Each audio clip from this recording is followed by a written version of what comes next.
చూస్తే ఇంకా ప్రభువు మనకి ఏమి టీచ్ చేస్తున్నాడు అని అంటే, దేవుని వాక్యాన్ని మనకి ఇస్తున్నాడు. దేవుని వాక్యము ద్వారా మనకి సహాయం చేస్తున్నాడు. ఎలాగూ అని అంటే, దేవుడు మనకి ఏమైతే వాగ్దానం ఇచ్చాడో దానిని మనకు జ్ఞాపకం చేస్తూ ఉన్నాడు. చూడండి, యోహాను సువార్త 14వ అధ్యాయము 26వ వచనం. యోహాను సువార్త 14వ అధ్యాయము 26వ వచనం.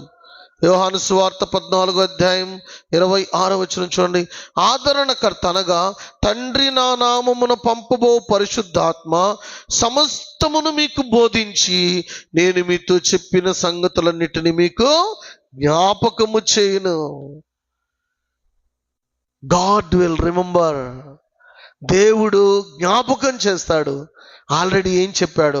పరిశుద్ధాత్మ దేవుడు, ఆదరణకర్త అయినటువంటి దేవుడు నీకు బోధిస్తాడు.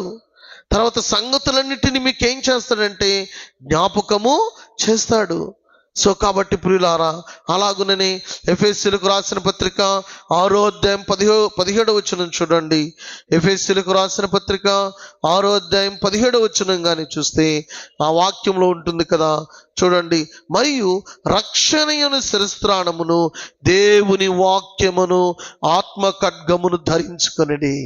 ఆత్మ ఖడ్గం, వాక్యం ఆత్మ ఖడ్గం ధరించాలా. ఎందుకని? సాతానుడు ఏం చేస్తాడు? నీ మీద అటాక్ చేస్తాడు. వాడు నిన్ను ఎలా అటాక్ చేస్తాడో తెలియదు. నీ ఆధ్యాత్మిక జీవితాన్ని కృంగదీస్తాడు. అది కుటుంబంలో నుంచి వస్తుందా, భార్య నుంచి వస్తుందా, భర్త నుంచి వస్తుందా, అత్తమామల నుంచి వస్తుందా, అమ్మా నాన్నల నుంచి వస్తుందా, ఆస్తుల నుంచి వస్తుందా, అర్థమవుతుందా? స్నేహితుల నుంచి వస్తుందా, చూపుల నుండి వస్తుందా, ఆలోచనల నుండి వస్తుందా? We can't say, చెప్పలేము. వాడు ఎక్కడైనా